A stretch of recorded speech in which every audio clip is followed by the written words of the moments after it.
Schizophrenia may increase dementia risk by 2.5 times.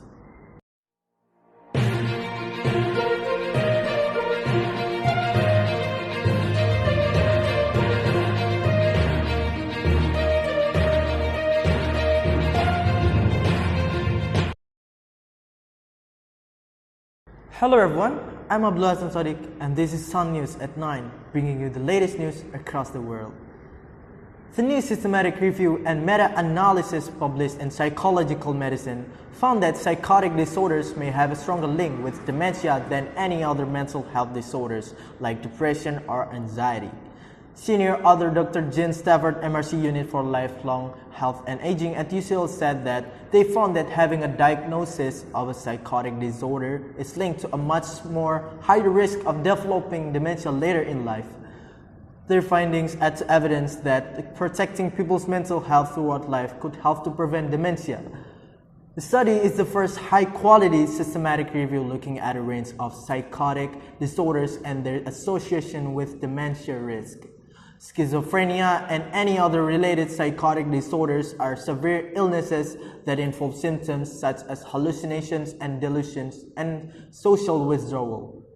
Many people also experience impairments in cognitive and functional skills. The researchers pulled together evidence from 11 studies from 9 countries on 4 continents, which included close to 13 million participants in total.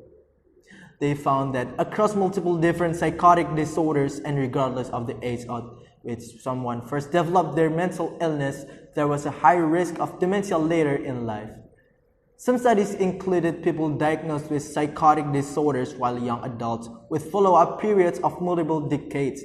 They also found that people who have had a psychotic disorder tend to be younger than average at dementia diagnosis, with 2 studies finding that people with psychotic disorders were much more likely to be diagnosed with dementia while still in their 60s. The findings add to the list of modifiable risk factors for dementia. UCL researchers have previously found that 4 in 10 dementia cases could be prevented or delayed by targeting risk factors from across the lifespan.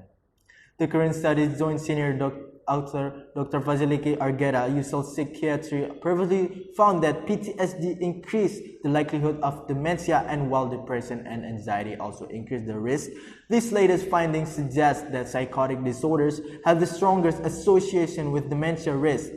The researchers were not able to confirm the cause of the association, whether it is due to the mental illness itself, or perhaps maybe because psychotic disorders increase the likelihood of conditions that in turn increase the risk of dementia.